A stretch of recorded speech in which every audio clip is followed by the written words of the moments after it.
ஆடி sale தள்ளுபடி up to 50%. Chennai Silks and Aha Oho Adi Sale. பழைய நகையை கொடுத்து வைட் 11 monthsல அதே அடைக்கு புது நகையை எடுத்துக்கோங்க. எக்ஸ்ட்ராவா ₹1 தர வேண்டாம். Magic old gold exchange. தெறிக்கவிடும் காரம் நிறம் சுவையை தருகிறது. ஆச்சி மிளகாய் தூள் தெறிக்கவிடும் காரம் நிறம் சுவை.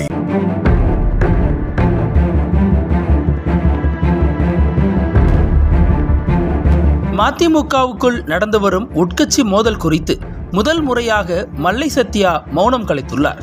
அவர் வெளியிட்டுள்ள அறிக்கையில், மறுமலர்ச்சி திராவிட முன்னேற்றக் கழகத்தில் தொடர்ந்து இயங்க வேண்டும் என்ற உணர்வுடனே இதுநாள் வரை இருந்து வந்துள்ளேன். ஆனால் கழகத்தில் ஏற்பட்டுள்ள அசாதாரண சூழ்நிலைக்கு நிச்சயமாக நான் காரணமில்லை. கடந்த ஜூன் 9ஆம் தேதியன்று திராவிட ரத்னா, தமிழின காவலர், நான் உயிராக நேசித்த என் அன்பு தலைவர் வைகோ அவர்கள் ஒரு தொலைக்காட்சி பேட்டியில் மாத்தையா துரோகம் செய்ததை போன்று எனக்கு மல்லை சத்யா துரோகம் செய்துவிட்டார் என ஒப்பிட்டு பேசினார்.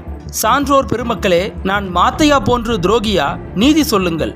என் அரசியல் பொது வாழ்க்கையில் அன்பு தலைவர் வைகோ அவர்களுக்கு எதிராக நான் சிந்தித்தேன், செயல்பட்டேன் என்பது உண்மையானால் சிலப்பதிகாரத்தின் மூதுரை அரசியல் பிழைத்தோருக்கு அறம் கூற்றுவனாகட்டும் என்ற நீதி நின்று நிலைத்து என்னை இப்போதே சுட்டெரிக்கட்டும். தலைவர் வைகோ அவர்கள் தன் மகன் துரை எம்பி அவர்களின் அரசியலுக்காக 32 ஆண்டுகள் வெளிப்படைத்தன்மையோடு உண்மையாகவும் விசுவாசமாகவும் குடும்பத்தை மறந்து என் வாழ்க்கையின் 32 ஆண்டுகளான வசந்தத்தை தொலைத்து இரவு பகல் பாராமல் கட்சி என பணியாற்றி வந்த என் மீது துரோகப்பழி சுமத்தப்பட்ட கடந்த 9ஆம் தேதி முதல் 13ஆம் தேதி வரை 5 இரவுகளும் என்னால் தூங்க முடியவில்லை. என் தூக்கத்தை தொலைத்து விட்டேன். என் அரசியல் வாழ்க்கையை வீழ்த்துவதற்கு வைகோ அவர்கள் வேறு ஏதாவது ஒரு குற்றச்சாட்டை சொல்லி இருக்கலாமே, அல்லது ஒரு பாட்டில் விஷம் வாங்கி கொடுத்து குடிக்க சொல்லியிருந்தால் குடித்து செத்து போயிருப்பேனே. அன்பு தலைவர் வைகோ அவர்களே, அறம் சார்ந்த என் அரசியல் பொது வாழ்வை உங்கள் மகனுக்காக வீழ்த்துவதற்கு துரோகம் என்ற சொல்லா தங்களுக்கு கிடைத்தது? வேதனையில் துடிக்கின்றேன் நான். வைகோ அவர்களே, உங்கள் தாழ் பணிந்து மன்றாடி கேட்டுக்கொள்கிறேன்.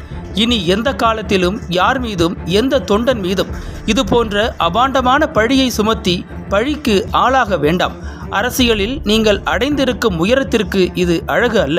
திரு வைகோ அவர்களே, தற்போது உள்ள தலைமை கழக நிர்வாகிகள் தேர்வின் போது நான் துணை பொதுச் செயலாளர் பொறுப்பை ஏற்க மறுத்து அதற்கான காரணத்தை 2023 மே 22ஆம் தேதி தங்களை தாயகத்தில் சந்தித்து தற்போது நிலவும் சூழ்நிலையை அப்போதே தெரிவித்தேன்.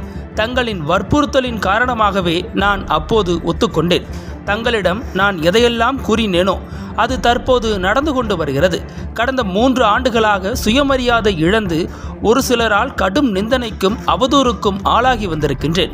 மதிமுகவில் 31 ஆண்டுகால என்னுடைய பயணத்தில் பல்வேறு நிலையில் பொறுப்புகள் வழங்கி அழகு பார்த்த தங்களுக்கு உண்மையாகவும் விசுவாசமாகவும் பணியாற்றி வந்துள்ளேன். யாருக்காகவும் எதற்காகவும் உங்களை நான் விட்டு கொடுத்தவன் அல்ல என்பதை தாங்கள் நன்கு அறிவீர்கள்.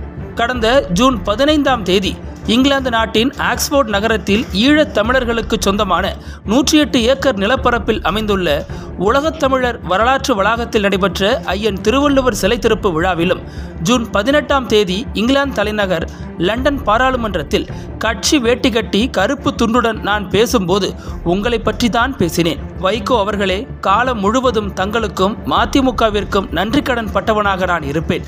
என்னுடைய அரசியல் முகவரி நீங்கள்தான். தங்களை போன்றவரை தலைவராக பெற்றது நான் பெற்ற பேறு.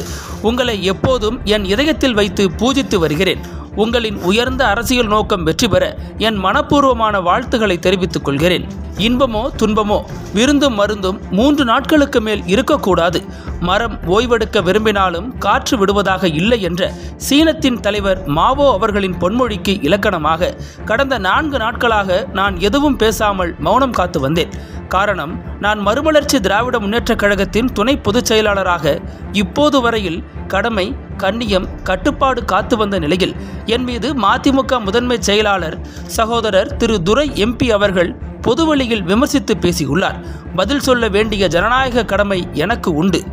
என்றும் மறுமலர்ச்சி பாதையில் மல்லை சத்யா என அவர் தனது அறிக்கையில் குறிப்பிட்டுள்ளார். நக்கீரன் டிவிக்கு சப்ஸ்கிரைப் செய்யுங்கள். உங்கள் ஆதரவே எங்கள் பலம். ஆசிரியர்களுக்கு நண்பனாகவும் மாணவர்களுக்கு ஆசானாகவும் திகழும் தேர்வு வழிகாட்டி. ஒவ்வொரு பாடத்திற்கும் அனுபவமிக்க ஆசிரியர்களின் துல்லியமான தெளிவான விடைகள். CNC இருக்கு, தேர்வு பயம் எதற்கு? இது தீரன் பப்ளிஷிங் ஹவுஸ் விற்பனை வெளியீடு.